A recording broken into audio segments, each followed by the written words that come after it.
주간 가장 뜨거웠던 생활 속 과학 이슈들을 베스트 7으로 정리해드립니다. 유익한 정보 사이언스톡의 이시연입니다. 이번 주 사람들의 관심을 한몸에 받은 이슈 검색어부터 살펴볼게요. 반값 임플란트, 셀프 논문, 금자 등이 눈에 들어오는데요. 어떤 뉴스들일까요? 7위부터 살펴보겠습니다. 7위, 북극해를 지켜라. 북극해 얼음이 매년 무서운 속도로 녹고 있습니다. 지구온난화로 인해 해빙이 가속화되면서 빙하 아래 숨겨져 있는 자원에 대한 관심도 높아지고 있는데요. 최근에는 미국 정부가 다국적 석유 기업 로열 더치 쉘의 북극해 시추를 허용하면서 논란이 되고 있습니다. 이에 환경운동가들이 대규모 반대 시위에 나섰는데요. 수백 명이 카약과 카누, 서핑보드를 동원해 미국 시애틀 앞바다에 위치한 쉘의 시추 장치 앞으로 모여들었습니다. 전문가들은 최악의 경우 빙하가 녹으며 시추 시설과 부딪힐 수 있다고 우려하고, 환경론자들은 멕시코만 원유 유출 사고를 떠올리며 천연자원의 마지막 보고인 북극해가 오염될 경우 전 세계의 끔찍한 악몽이 될 것이라고 경고했습니다. 우리 식탁 위에 빠질 수 없는 감자. 제철까지 맞아서 더 인기가 높죠? 그런데 장 보러 갔다가 치솟은 가격에 놀란 분들 많으실 겁니다. 폭등한 감자 가격, 그 이유를 알아봤습니다. 6위, 한 알에 1,000원? 감자값 고공행진. 작년에 비해서 많이 비싼 것 같습니다. 작년에는 이게 하나에 1,000원도 안 갔던 것 같은데 지금은 한 1,300원가량 한다고 하니까.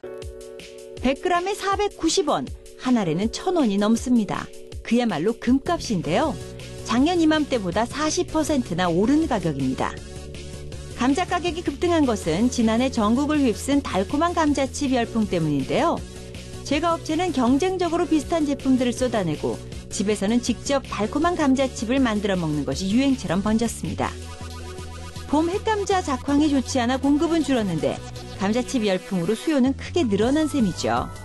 이처럼 수요와 공급의 불균형이 계속되며 감자값의 상승세는 다음 달까지 이어질 것으로 보입니다. 5위, 임플란트 틀니 7월부터 반값. 7월부터 만 70세 이상 노인도 임플란트나 부분 틀니를 반값에 시술받을 수 있게 됩니다.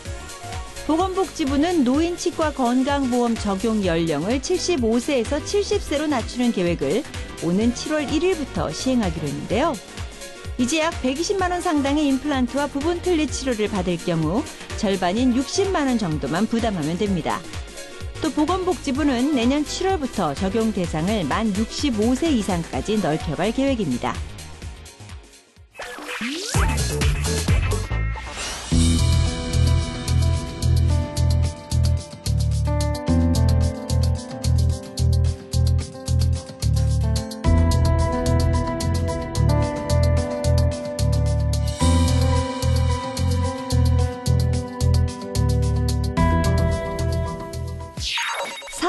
애벌레빵, 치즈맛 파리 등 식용곤충 인기.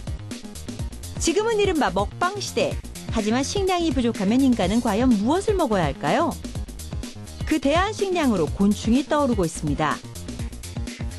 화려한 메인 곤충 요리와 곤충 케이크, 쿠키, 주스 등을 후식으로 접할 날이 결코 멀지 않았는데요. 이미 귀뚜라미 분말에 견과류를 섞어 만든 영양바와 대나무 애벌레가 들어간 보드카 등이 세계 시장에 나와 있습니다. 국내에서도 식용곤충 연구가 한창인데요.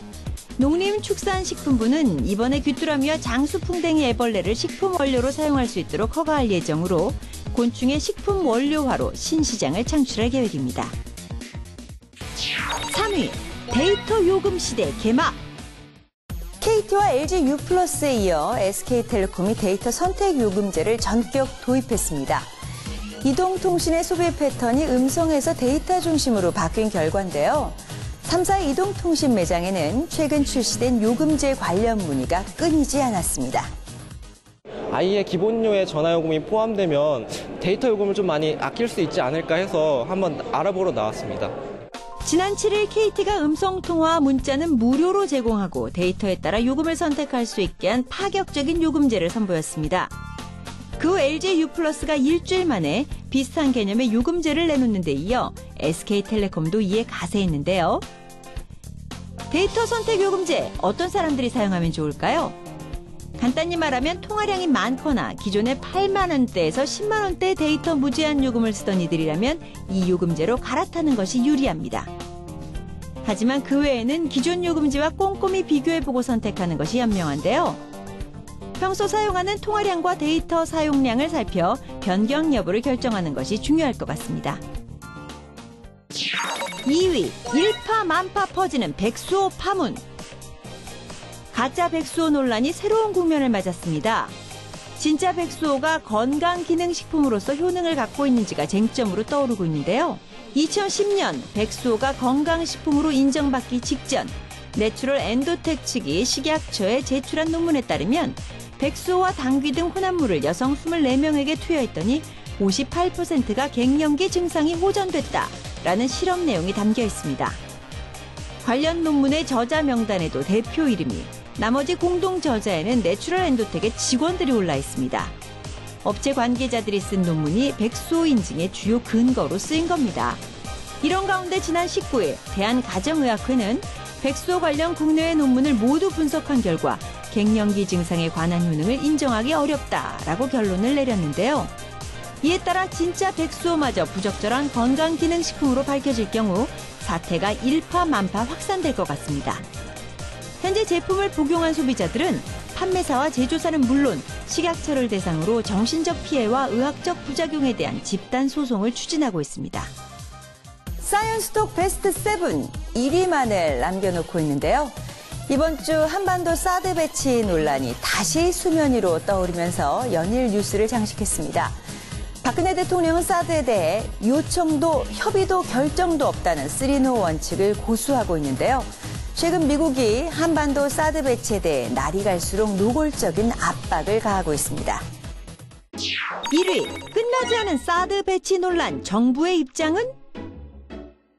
So you have to be prepared for every eventuality, which is why we redeployed some ships and forces and why we're talking about THAAD and other things today. 지난 18일 존 케리 미 국무장관이 용산 주한 미군 기지를 방문해 도발적인 발언을 했는데요. 이는 미국 고위 관료가 사드 배치를 처음으로 공개 언급한 것입니다. 또 지난 19일에는 프랭크 로즈 미 국무부 차관보가 워싱턴에서 열린 한 토론회에서 한반도의 사드 포대의 영구 주둔을 고려하고 있다며 사드 배치를 기정사실화하는 듯한 발언을 했습니다. 미 고위 인사들의 돌발 발언이 잇따르며 한동안 잠잠했던 사드 배치 논란에 다시 불이 붙었는데요. 미국의 연이은 사드 언급에 긴장감이 흐르는 한반도.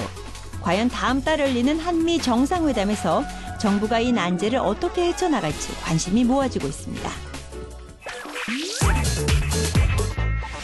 심각한 대기오염 때문에 저탄소 녹색 성장이 중요한 과제로 떠오르고 있습니다. 그래서 서울시는 올 하반기 하늘색 전기 택시를 도입해서 환경보호에 나설 계획이라고 하죠.